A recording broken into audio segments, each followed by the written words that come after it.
Act 1. Fass Talker.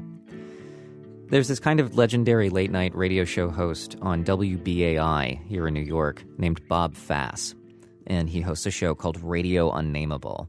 It first went on the air in 1963, and it was Bob's idea. He told the station managers he wanted to talk to all the late shift workers and the other night owls who were up at that hour. This is Bob Fass, and this is Radio Unnameable. He goes on at midnight, keeps listeners company until dawn. For a while, it aired 5 or 6 nights a week, but ultimately the station scaled it back to Thursday nights.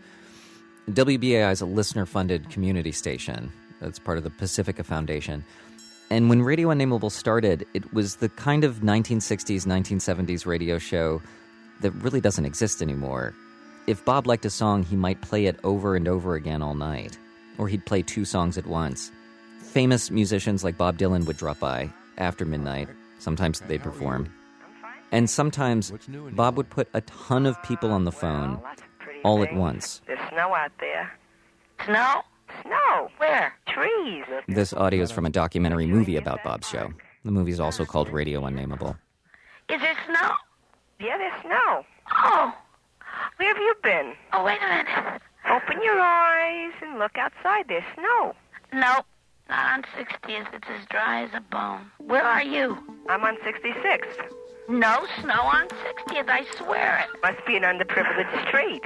A lot of people have felt like Bob Fass was the perfect person to call when they were alone in the middle of the night. Bob, you just missed a good conversation. And the story I'm going to tell you is about just one caller for whom that was certainly true.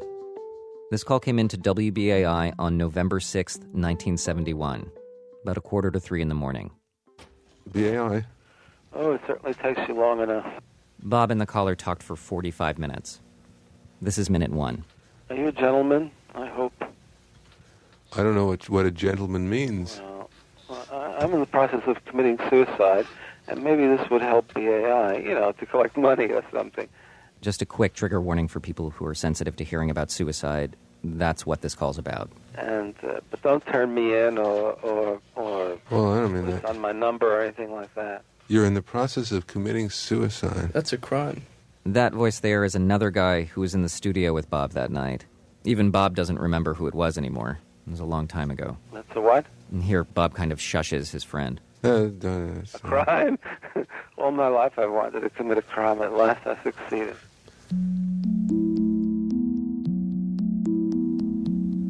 Why did you call up to say that you were going to commit You may suicide? be able to use this in some way. How can I use it? I see it as an item on page 3 of tomorrow's New York Post, suicide calls BA. Apparently, the caller says a cuss word at this point. They had to censor it. Hey, that's really funny. Like, you say you're going to commit suicide, and now I have to bleep you off the air. How do you mean off the air? Well, you said a word that you can't say on the air, even if you are about to depart this vale of tears. I am. You are, huh? Why? I mean, a conjury of things, including a final rejection from a girlfriend, tried as all that. Oh, well, that'll really teach her, won't it? Teach her or me? Her. It'll teach you, I guess. It's going to teach me. Yeah, she'll be around for a while. If you listen closely, you can hear a sort of hushed hubbub in the background. Bob's writing a note to get people's attention. It wasn't long before other staff at the station were calling the police, who in turn started working with the phone company to see if they could track the guy down. All the while, Bob stays surprisingly collected. I hope you're not, doing anything about tracing the call. Well, I don't know. Suppose I was. I wouldn't want you to. Well, suppose I said I didn't want you to commit suicide. What do you care what I want? I would appreciate the thought. All right. I don't. I mean, I think it's if you think you're going to die of a broken heart, you're not. The truth is that, my life's in a total mess at the moment, both as far as jobs, work, my girlfriends, my so-called friends. How are you going to do it? I've done it, I'm sorry to say. What do you mean? I've taken an amalgam of pills. What have you taken? Sleeping pills, 3 different kinds of sleeping pills and some antidepressants, and I think the totality of it will do it. At least I hope so. I'm going to tell you right now that the caller survived. In fact, he lived for another 20 years after this, which means he died when he was 68. I can't find any record of how he died. But I'm telling you this in part because I don't want that question to distract you from how this phone call played out. I've really never heard anything like it. I feel like a lot of times in stories like this, the people trying to stop a potential suicide victim kind of tiptoe around that person, gingerly, careful not to make any sudden moves. Bob didn't do that. He didn't treat the guy like a potential victim. He treated him like a person, like anybody else calling into the show. And to be a person with someone who's about to cease being a person, that just takes an awful lot of nerve. At first I thought it was a gag. I went out to Bob's house on Staten Island to talk to him about this call, ask him what he remembers, which is not a ton, but certain things have stuck with him. He says WBAI had been doing a fundraising marathon that night, and the calls were all coming into the pledge room. He thought maybe the caller was just trying to get on the air and said this crazy thing to make sure they'd patch him through. You ever heard the expression a dead baby call? No. Talk show language. In the middle of a happy time, someone calls up and says, "My baby just died." The wet blanket call. I see. But when his speech began to slur, it didn't seem like a typical call like that. Do you know what? It's not because I don't trust you. I'm going to hang up. Well, wait a minute. The worst thing that can happen is somebody will stop you from doing this thing, and then you'll have another chance to do it later. Talk to me for a few... I've dispersed my estate, so to speak. He says, I've dispersed my estate, so to speak, meaning he sent what little was left in his checking account to a handful of friends. I'd be very embarrassed to ask for the money back, you know. Well, maybe it was, in some way, it was all of your possessions that were hanging you up, you know? With all due respect, I think you're trying to trick me, and I'm going to hang up. And I hope BAI can use this in some way. You know, it's dramatic and all that, you know. Well, I mean, why do you want BAI to have the use of your death or of your...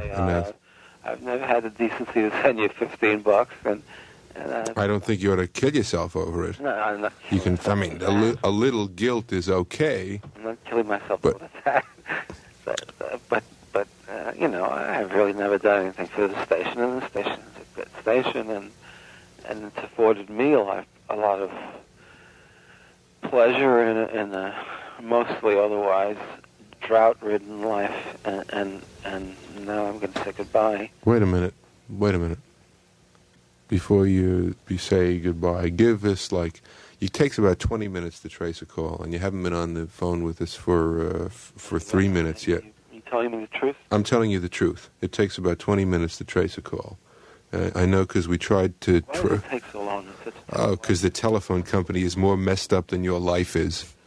And they're not about to commit suicide. They're messed up. I guess I would have worried that, oh no, he's going to hang up. Do you know what I mean? It's just I think that's why I would have been right. So, gentle. Do you know what I mean? Well, I thought I was trying to be gentle, but if you lull someone to sleep, that's what you're fighting against. If you can get them to, show a little ire, maybe... they'll hang on to life. I think we've been talking 20 minutes. No, we haven't been talking 20 at least. What? I have a good time sense, 15 at least. I don't think so. I don't think it's been more than 5. Oh, no, it's not 5. It's 8. This is 8 minutes in. I think that the drugs are distorting your sense of time. No, they're not. That's the first thing. I have a very good time sense. We've been speaking 18 minutes. All right, I tell you what, let's, as a test of that, I'll start, and you tell me when a minute is up. All right. I have a timer right here. Oh, okay. It's an electronic timer. And I'll be right within 5 seconds. Okay, start it now. You tell me when a minute is up. Okay, will you bet your life on your ability to do this? No. See, you're really you're not willing to gamble. You're afraid that something is going to happen to change. I'm a gambler. What? I am a gambler. Well, then gamble on this. I mean, this is the ultimate bet of all, isn't it? In one shape or another, death has been in my mind since I was 16 or younger. Well, I mean, I don't think that's even unique. I think everyone has had has been struggling against the awareness of death. There's the minute, I said. No, it's 45 seconds. You're 15 seconds off. And 15 seconds out of every minute. All right, I was talking, so I got carried away, maybe. All right, let's see if you can do it in silence. No. You're stalling me. You're obviously stalling me. I appreciate it a great deal. You're right, I am trying to stall you and trying to talk you out of it. And I think you ought to give me half a chance. This is another remarkable thing about this phone call. The caller keeps saying, I'm onto you, I've figured you out. But there's nothing to figure out. For the entire 45 minutes, Bob is scrupulously honest about what he's doing. This is one of the few times in life where it would be more than forgivable to mislead someone, to just keep stringing them along, to keep them on the phone.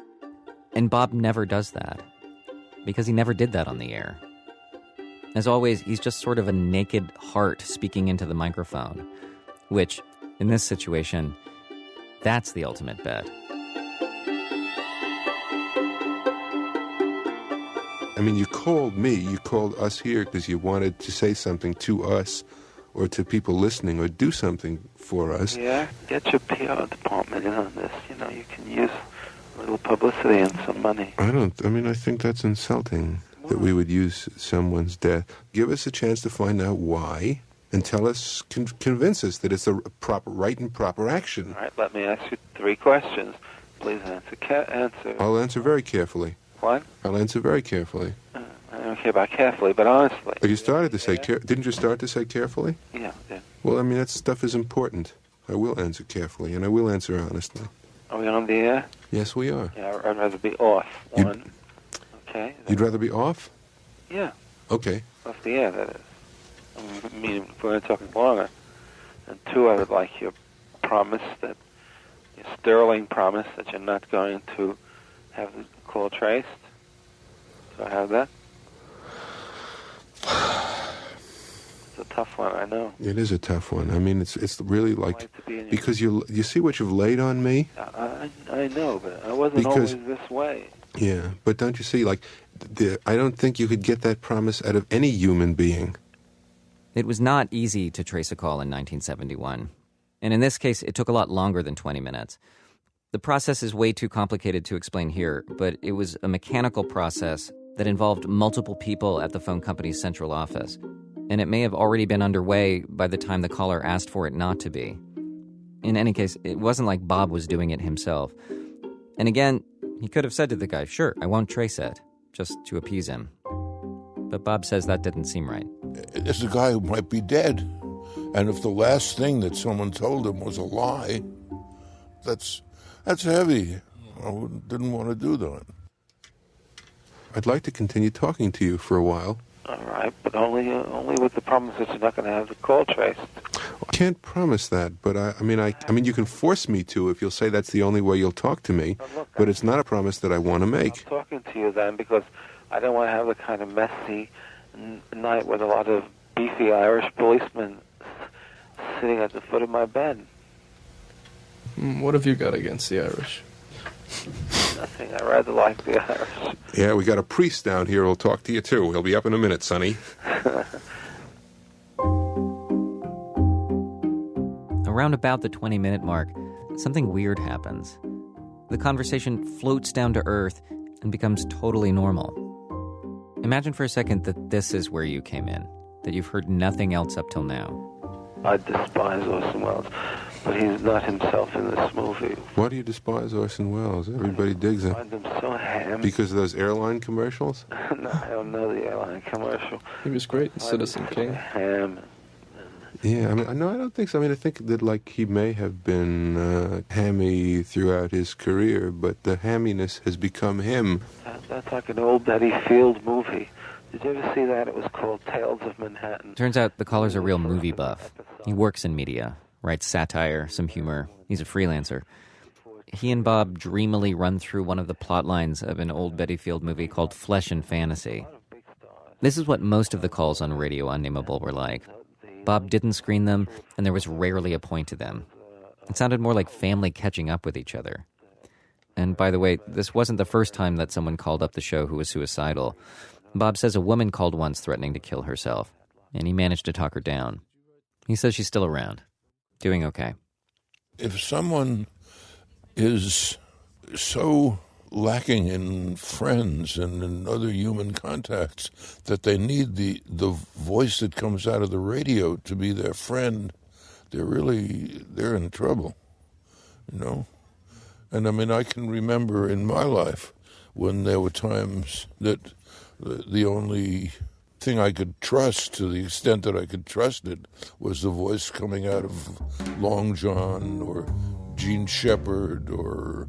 These are radio personalities in your day. That's right. They had carved a place out of the universe that was reasonably sane for them. And they were overnight announcers too, Long John Nebel and Gene Shepard. The difference is, they weren't exactly the kind of guys you'd call up when you'd already swallowed 3 kinds of pharmaceuticals. If this caller was looking for empathy, empathy is what Bob specialized in.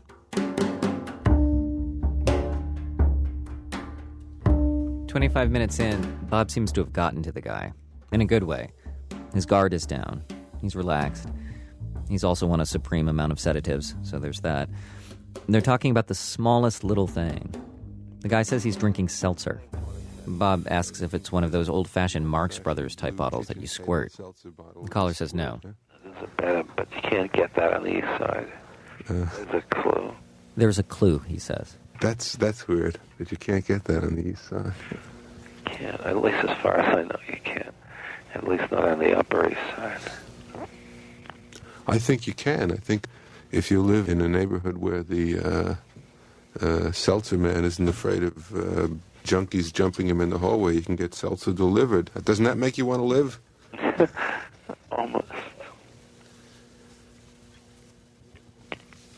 It's not that I don't want to live, it's that I do want to die. Why do you want to die? Oh. I mean, can you talk? I mean, if dying is so hot, why don't you try to talk me into it? No, it has to be a very individual decision. All I ask you to do is to explain in a manner that I could understand why you were going to do yourself in, so that I would say, "Oh yeah, that's a logical decision." Well, I'll try. He says, "Well, I'll try," but then he doesn't. What gets me the most about this whole call is the tone in Bob's voice during it. At the very same time he's being empathetic, he's also saying, no, don't. It's one of the trickiest balancing acts you can try when relating to another person, something you usually only do when you've reached a bedrock level of intimacy with someone. And here he's doing it with a complete stranger. But Bob says there's a way in which he felt connected to the guy. Without going into it too deeply, I had been severely depressed at one point myself, and I recognized that it's possible to come back, you know. So you could identify with that feeling? Yeah, I could. You've gotten me a little agitated here. Oh, I'm sorry. I'm sorry. Well, it's nice to know you're alive.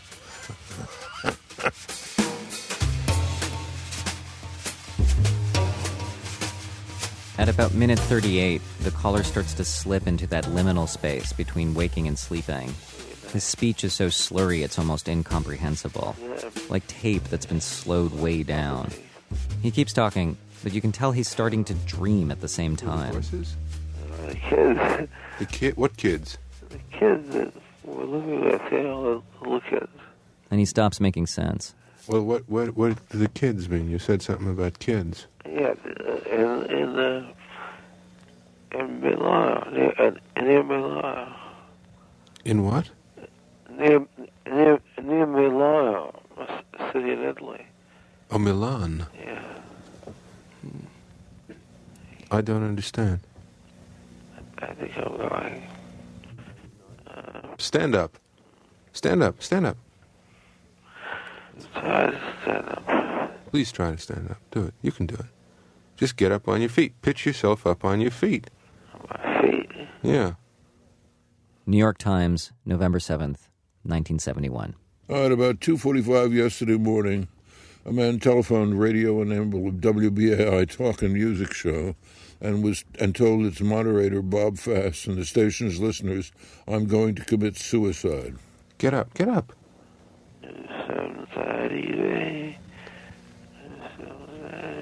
The New York Telephone Company assigned more than a dozen persons to trace the call. Stand up, stand up, stand up. And they determined that the call originated from the east side. Stand up.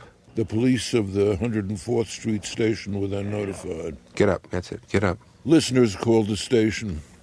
The man's voice sounded familiar, one said. "What are the police doing?" asked another. Hello? Mr. Fass asked his name. What'd you say your name was? Stanley. Stanley what? Kaufman. Stanley Kaufman? Of course, it wasn't Stanley Kaufman. Stanley Kaufman was the drama critic of the Times. I think I know that name. Have I ever seen it published anywhere? Stanley? Stanley? At 6:30 a.m., the police, acting on information from the telephone company, found a man lying unconscious on his bedroom floor. Stanley? At 110 East 87th Street. His telephone was off the hook, and 3 empty pill bottles were at his side. Hey, Stanley! Stanley! The police said the man was identified by his landlady and his estranged wife as Michael Valenti, 47 years old. The man was taken to Metropolitan Hospital, where he was being kept under observation, still unconscious yesterday afternoon. Stanley! Stanley!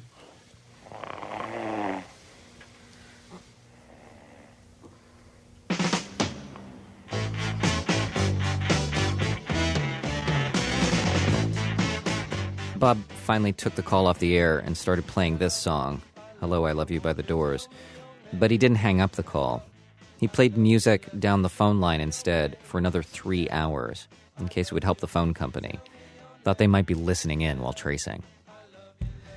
Bob says he did hear from Michael Valenti again, years later. Valenti called him, not on the air, just a regular phone call, to say thank you, and to tell him, "I got a job." "That's wonderful," Bob said. And this is according to Bob. Valenti says, "I want to do something for you. I'm working for Hustler magazine. I give advice to the lovelorn. And if you want, I can get you a column where you give people advice to help them with their sexual problems." As always, Bob listened and responded candidly. He said no.